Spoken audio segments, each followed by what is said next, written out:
ريم غزالي، في البداية بنقول لك أهلا وسهلا فيكي عبر موقع سما الفن. شو بتقولي لكل اللي هلا عم بتابعوكي عبر الموقع الإلكتروني سما الفن؟ شكرا لمتابعتهم، وأهلا وسهلا فيكم جميعا. طبعا ريم أنا شايف قدامي يعني ما شاء الله أعمال ناجحة وأعمال إن شاء الله راح تنجح. إن شاء الله. خلينا نحكي أول شيء عن البرنامج اللي هو يعني أنا بقدر أقول عنه تنشيط السياحة في كل الدول العربية والأجنبية. أنا شايف، حكينا عن هذا البرنامج. برنامج جيت سات هو برنامج ثقافي فني سياحي، ترويج كمان للسياحة ولقاءات مع فنانين، نحكي عن الأزياء، آخر صرخات الموضة والأزياء بالعالم. وهو برنامج 40 دقيقة فول HD، راح ينعرض على قناة شروق تي في الجزائرية، فضائية جزائرية. نعم. وإن شاء الله اليوم راح يكون بث أول حلقة للبرنامج.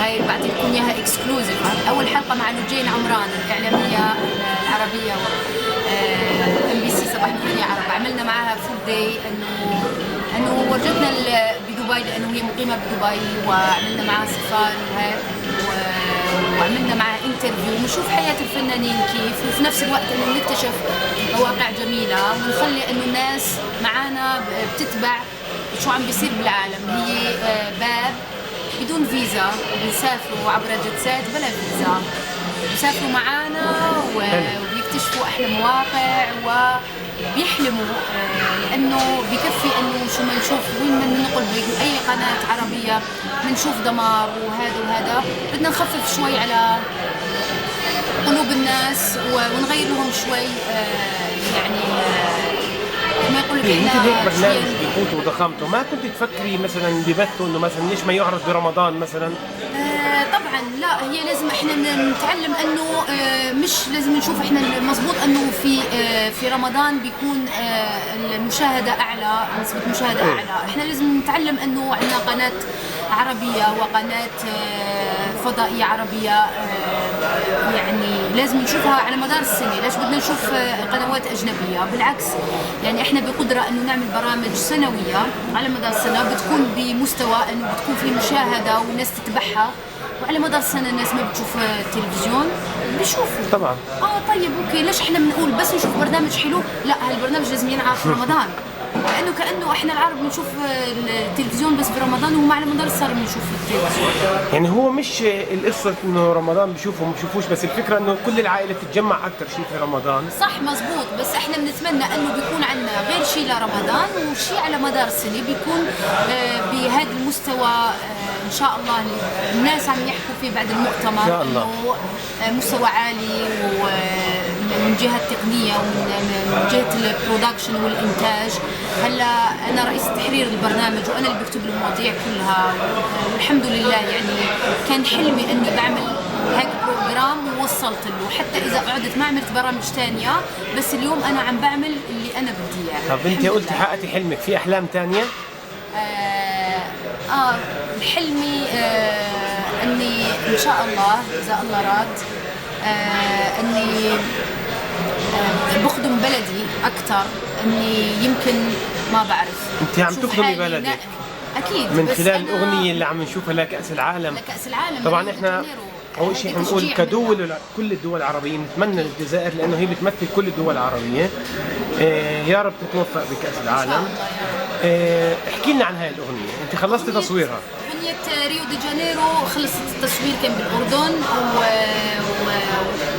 واول مشهد من الفيديو كليب كان عندنا طلع على فلسطين والقدس. حلو. يعني حتى فلسطين في القلب معنا، ولو نظرة أخذناها يعني من الأردن كنا عم نشوف.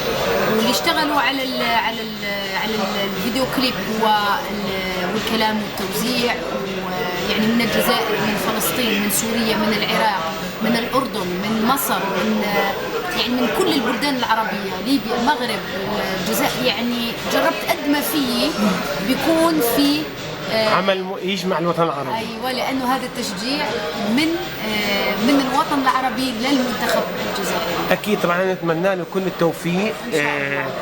ريم غزالي، انا شايف وين عيونك عني. وين عيونك عني ثنائي مع خالد مصطفى، تصورت عبر الفيديو كليب، وراح تنزل هذا الأسبوع عبر القناة الفضائية العربية. وتاني صورت أغنية نظرة عيونه اللي هي تصورت بين إيطاليا ودبي والجزائر مع شركة ويلكم أدفرتايزنج. ويلكم أدفرتايزنج اللي هم مستلمين هلا إدارة أعمالي، وهم اللي صار معهم إنتاج الفيديو كليب، بس الألبوم كان من إنتاجي. ألبوم إن شاء الله راح يصدر بشهر 8 بالصيف بعد رمضان إن شاء الله. نستعيد على خير ونصوم بخير. وين راح يتم توزيعه؟ توزيعه إن شاء الله بالوطن العربي كله إن شاء الله. ما هي عم بتصير هلا تفاوض، لأنه هلا وقت ما وقعت مع ويلكم أدفرتايزنج صاروا هم عم بيرجعوا يمسكوا كل الأعمال لا يقدروا يضبطوا كل الأمور. إن شاء الله. وأخيرا وليس آخرا، هلا في مسلسل جديد كمان راح جهزه لرمضان، وفي واحد بعد رمضان راح يتصور بين أمريكا والجزائر، هو فيلم أكشن إن شاء الله. بس نفسي نام. أنا تعبانة. أنا شفت شغلة بالعرض تبع البرنامج السياحي، يعني ما شاء الله عليك بتلعبي كرة. بلعب كرة صح. فأنتي ونطيت من طيارة ارتفاعها 4200 على سطح الأرض. بس خفت بس كبيت حالي قوية. طيب يعني كنا شو بس سحاب وخريطة، واحنا مش ولا ما كنت مهيئة، ولا ما هو لما تعمل سكاي دايفنج لازم تتمرن طبعا ويعملوا لك هذاك الهواء. انا ما عملت ولا شيء، بس بتعرف انا ليش بلشت اصرخ؟ لانه اللي نط قبلي اغمى عليه. عشان هيك خفت، بس ما خفت انا بالهواء. خلينا نرجع للكرة. يعني الكل بحب يعرف دائما فنانه المفضل شو، برشلوني، مدريدي. انا جزائرية. احنا عارفين الجزائرية كمان وبالنوادي. بالنوادي كمان مع الجزائر، لانه هو اي نادي بتشجعين؟ مع الجزائر انا. مع منتخب الجزائر بس؟ مع المنتخب الجزائري. طب ونوادي الأجنبية ما؟ هلا بحب لعيبة، ما بحب نادي معين، لأنه ما بتبع هالقد. مثل لعيبة مين بتحبين؟ مثلا كريستيانو رونالدو، كاكا، ميسي. جمعة كل النوادي مع بعض. ما طيب. هيك. وبالأخير شو بدك تسمعينا هيك مقطع صغير؟ مسمعكم أغنية المونديال. يلا. ما دام احنا في أجواء الفوتبول والكرة. يلا. ريو دي جانيرو رانا جايين لنجري في القلب وديما زهين، في البرازيل عالمنا يبان حمرا وخضرا تلامي استنينا شحال من عام. 1 2 3 في الجري. شكرا لكم. وأخيرا على موقع سما الفن. شكرا لكم، ان شاء الله تعجبكم المقابله وكل متابعين وسما فن. شكرا لكم، وان شاء الله تعجبكم اغنيه المونديال وكل الاعمال، ونحبكم بزاف بزاف. كانت معكم مريم غزال. باي باي.